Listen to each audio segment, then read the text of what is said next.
ChatGPT Plus is free for college students through May. Here's the thing. You've got a lot to do between now and then. Studying for finals, writing papers, trying to keep your life on track. And ChatGPT can help with all of it. It can quiz you for your econ exam, make a study guide from your French notes, plan out your meals and study breaks. It can get really specific on how you like to learn. It can even help you come up with ways to stop procrastinating. So from now until summer break, take advantage of all the ways ChatGPT can make your life easier. Restrictions apply.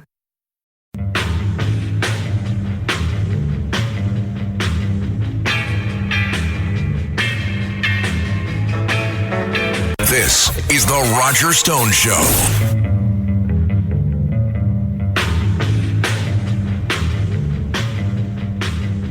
This is Roger Stone on The Roger Stone Show here on the Red Apple Audio Network. And now I'm pleased to be joined by Greg Kelly, who is a longtime journalist, television personality, and military veteran who served his country with distinction. He, of course, helms the Greg Kelly Show right here on many of these same networks. I met him back when he was hosting Good Day New York for Fox in New York, when I learned that he was one of the best dressed gentlemen I've ever met.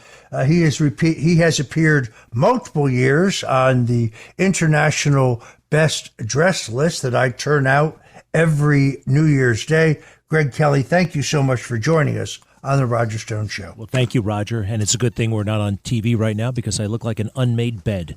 I know how to turn it on at times, but I can be rather casual, and I am right now. It's great to be with you. Well, right now I'm wearing a Roger Stone Did Nothing Wrong t-shirt and a pair of shorts. Available, I think, wherever Roger Stone apparel is sold. StoneZone.com. I love it. Thank you. You have an amazing career. You spent 9 years as an attack pilot, United States Marine Corps. You have gone on to be a lieutenant colonel in the Marine Corps Reserve. You're a graduate of Fordham. You're a very, very smart guy. I love doing your show. But you also have a keen sense of political analysis. So I have to ask you, what did you think of that? I guess you could call it an interview. I thought it was more like a commercial, aired by CNN on Thursday, featuring Kamala Harris and Tim Walz. Wow. It was, thank you, Roger, but it was fascinatingly bad. It was fascinating, but fascinatingly bad. It was also kind of fascinating in how boring it was at the same time. Look, I think Kamala Harris, forget politics for a moment, and I say this with compassion, I believe I think she has addiction issues. I've talked to many people about this. Some people, there's something going on here. She was way too relaxed, almost slumped over. Somebody described it as if she had been pulled over by a police officer and they started asking her questions about the economy. And she was kind of like, that's the kind of quality of answer you would get. It was a total disaster. However, this interview has already been kind of downplayed. It's actually hard to find the complete interview online. There are clips here and there. This should be trending. It's a significant story right now, but I think they weathered the storm because they have this enormous political, kind of embryonic fluid surrounding them, protecting them at all times.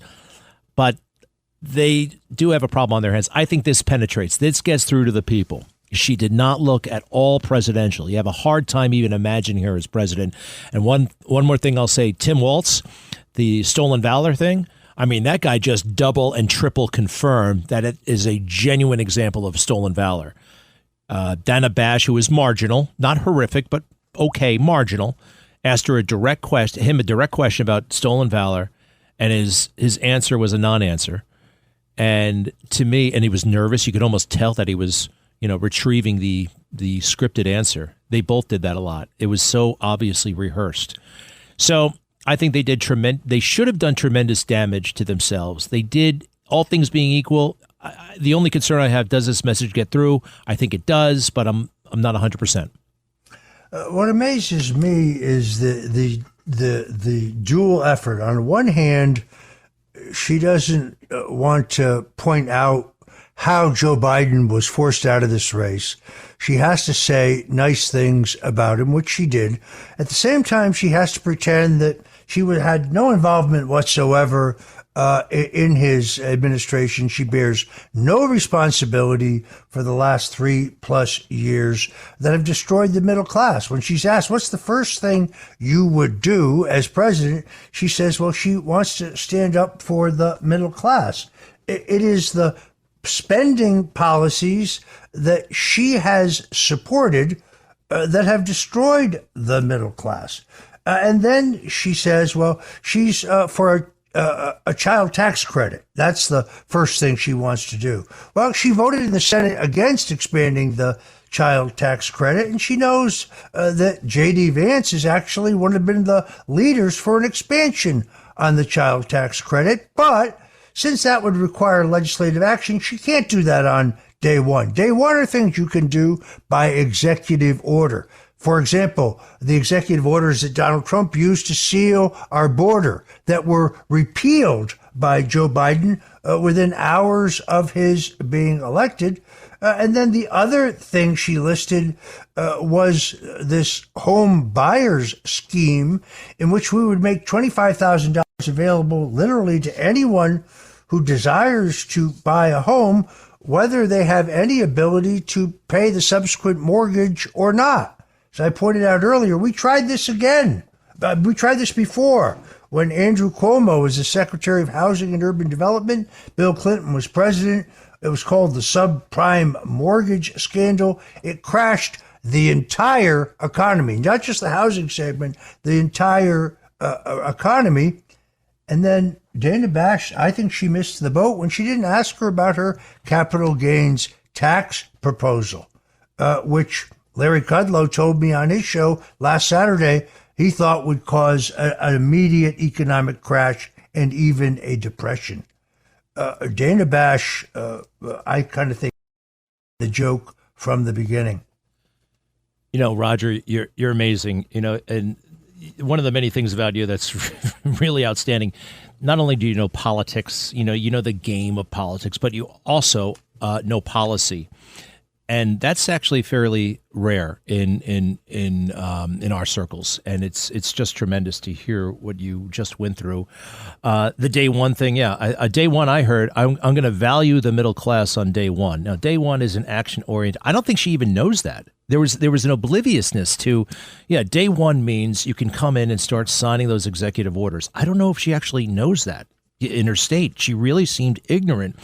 And the other thing, it is an interesting dynamic between anybody who's running for president as an incumbent vice president, right? There's supposed to be that tension between, how do I establish my own identity? How do I establish the differences between my ostensibly my boss? That was an issue for Nixon in 1960. Let's see, for George H.W. Bush, Al Gore, and the media generally really drive that. Dana kind of just barely touching it, barely touching it. So she's bad in every way, bad on substance, bad on style. I think she gets away with it in the short term. This is not going to seem like a huge story, but there's long-term damage from what happened last night. Long-term damage that we're going to see in the numbers going forward. We'll be right back with Greg Kelly here on The Roger Stone Show, so please don't go away. This is The Roger Stone Show.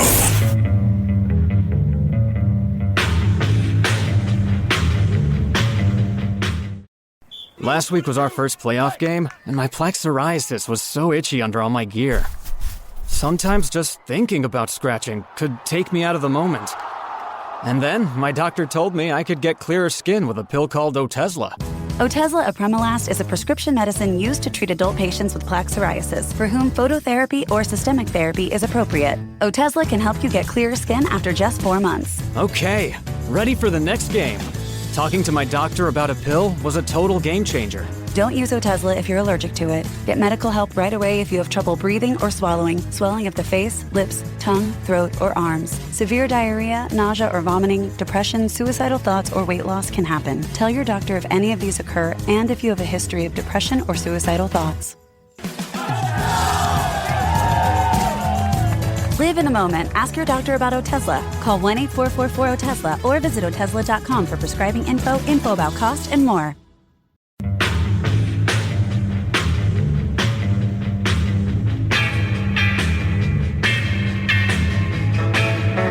This is The Roger Stone Show.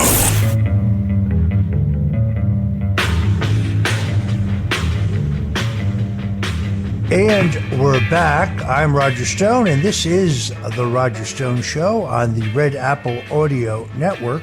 We're talking to Greg Kelly, who helms the Greg Kelly Show on many of these same networks. He is not only a combat veteran, but a journalist, a shrewd observer of American politics, and, well, yes, one of the best turned out gentlemen on the face of the planet, having graced my international best dressed list, which I've now been putting out for, this will be the 16th year since the late Mr. Blackwell died. Greg, thanks for being with us today. We're talking about you can't call it an interview. It was more like a commercial that CNN aired the other night with Dana Bash. Dana Bash's husband, of course, ex-husband, I guess, in all fairness, one of the 51 intelligence officers who co-signed the letter falsely claiming that Hunter Biden's laptop had all the hallmarks of Russian disinformation. Kind of shows you, I think, where she's coming from. She certainly asked no tough questions. I heard no tough questions. I thought that Tim Walz fared even worse than Kamala Harris. I mean, first of all, there were the optics. She seemed to be sitting lower than he was, and the camera came in at her face rather than at her waist. It was very strange. I couldn't figure that out. You know, he also seemed a little bit nervous not by the event, but nervous being around her. He was keen on exhibiting like a deferential kind of, excessively deferential, almost obsequious, nervous, giddy. There's the boss, everything the boss says is brilliant or funny and you have to do some of that in life, but I think the vice presidential debut, when you make that debut in a television interview, is like, hey, we're a team. This is a partnership. They did not look like a team. They did not look well matched in any way, and including temperament and style. It was, and the weird setting in that square table that they. I mean, where did they get that? It was like a podiatrist's waiting room. It was the weirdest setup. Everybody, Roger, look, I know people. There are people out there, and medical marijuana is helping them. I understand that. But we got a lot of people who are smoking right now, are on drugs, who should be doing a better job in paying attention to detail, and they're not. And I am seeing all kinds of screw-ups, whether it's two planes almost colliding to weirdo spelling errors in a $30 book I just bought. There's just, everybody has gotten sloppy. And last night was sloppy. The participants were sloppy. The staging was sloppy. The messaging was sloppy. All of it. And, I do have this hunch that a lot of folks are checked out. They're high as a kite and checked out. But it's kind of besides the point. It should be a disaster. I want to point out again, good luck finding this interview. There are clips all over the place, social, mainstream. Right now, the dialogue, they're not talking about it. I finally found the interview. I had to go to part 1, part 2, part 3. You had to click on 5. If you go to CNN, you can't watch the whole thing, Roger. You got to subscribe. You got to do this. You got to put in a password. And then they just have a bunch of clips. So they're burying it. I think the purpose of this, the timing of this, was to try to stem the extraordinary momentum that Donald Trump got from the back-to-back endorsements of Robert F. Kennedy Jr., which I really believe is a watershed moment in American politics. And then almost immediately, the formal endorsement of former 4-term Democrat Congresswoman, former vice chairman of the Democrat National Committee, Tulsi Gabbard, who herself ran for president as a Democrat in 2020. I honestly think we could be on the cusp of the kind of political realignment that we had in 1932 under Franklin Roosevelt, that we had in 1968 under Richard Nixon, which ultimately forges a permanent majority despite Watergate, that manifests itself in the election of Ronald Reagan and his reelection to a second term. The media wants to downplay this and pretend that it's a fringe story. I think that's completely wrong. I mean, look, I am only an acquaintance of Robert Kennedy. We share the same publisher, Tony Lyons of Skyhorse Publishing. I read his book, The Real Anthony Fauci, which is very impressive. I shared it with many of my friends as a Christmas gift. I'm really impressed with him, though. First of all, his energy level, which is extraordinary, and the fact that I've never seen him in an interview or in any setting in which he made any assertion that he could not almost immediately back up when challenged with a study or other documentation. It is very, very impressive. And I think that he has tapped a vein in American politics where people, they are tired of both parties. That is the truth. He identified key issues, particularly the poisoning of our food, which you and I spoke about offline here, which we both agree with. Look, I used to think Hellmann's mayonnaise was the only mayonnaise in the world. If you came to a barbecue and you brought Kraft mayonnaise, I would bust your chops like there'd be no tomorrow. Then recently I read the label on Hellmann's mayonnaise, and it's full of all kinds of additives and chemicals and GMOs. I'll never buy it again. By the way, I found another brand, Sir Kensington's, all natural, great stuff. But like you now, I'm looking at anything I put in my mouth and taking, with some trepidation. So he identified, in the end, he puts aside his personal ambitions. He puts aside his ego.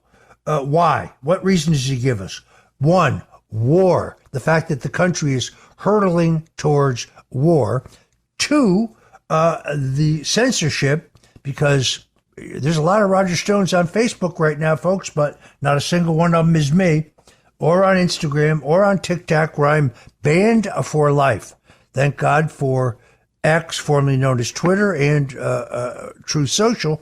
But if we cannot talk to each other, if we cannot communicate, how can we solve the country's problems? Totally concur. And I have met him several times over the years, going back about 20 years. And I have to be honest, I found him not as impressive as you did initially. I'm going back 20 years, and that's okay. I think he was still figuring things out. I think he had possibly a few struggles on his hands. I think he has come into his own in the most magnificent way. Before, I'll be honest, the voice kind of threw me for a long time. Is he healthy? What's going on with that? And then I learned what it was about. And then over the past, I'd say 2 years, yes, he's been so effective and so eloquent. And to hear him stand up, and, Roger, I'm in the conservative media space. You're in the conservative media space. I don't think you would say he was solely in the conservative media space. I mean, he wasn't getting much mainstream attention, but he's a Kennedy. He is, he had a reputation built outside of conservative circles. The environmental stuff. I mean, quite frankly, Sean Hannity would have him on and bang him around, and he was the butt of a lot of jokes. That happened for a while. But to hear him stand up and say out loud what a sham the convention was, how Kamala Harris's popularity, I think he said it's been engineered, a surge in popularity has been engineered out of nothing. Lights, balloons, nothing. 3 months ago, she was a joke. Now she's the nominee.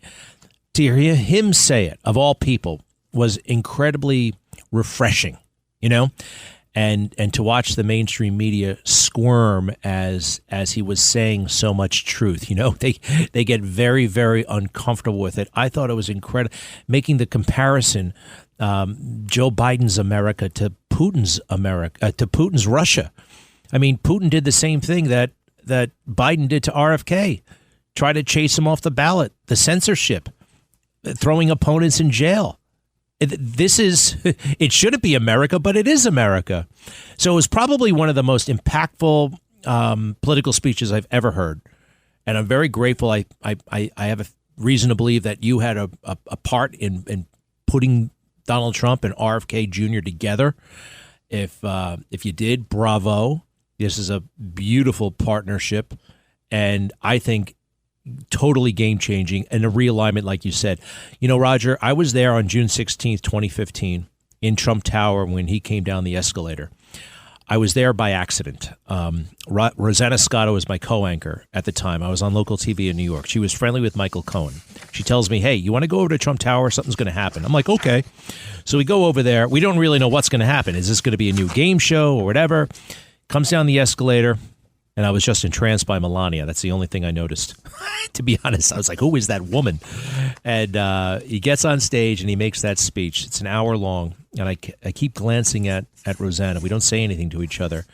And I feel like I felt in my bones that this was history. He was going to win. This was a seismic change. I said so publicly immediately after the interview. Some camera came over. It was Access Hollywood of all people. I said, he's a total game changer. And with this message, he can win. And I was embarrassed that night because they made fun of me for saying that. That's like nobody was thinking that. And I not only did I think he could win, I thought he could win with a Ronald Reagan type majority because the message was that unifying. I know that sounds crazy, but I do believe this is a message that everybody can get around if you get beyond all the fake news and everything else. So it may not happen this election, but by the time he leaves, this is going to be a very different America in a positive way. That's how I feel. All right, I'm afraid we have to leave it there. Let me thank Greg Kelly for joining us today on the Roger Stone Show here at the Red Apple Audio Network. If your brain is at full capacity with to-dos, birthdays, and dinner plans, meet Skylight Calendar. It syncs your entire family schedule onto a sleek digital display, so you focus on important things like where you left your coffee. Right now, Skylight is offering our listeners $30 off their 15-inch calendars by going to skylightcal.com/talk. Go to skylightcal.com/talk for $30 off your 15-inch calendar. That's skylightcal.com/talk.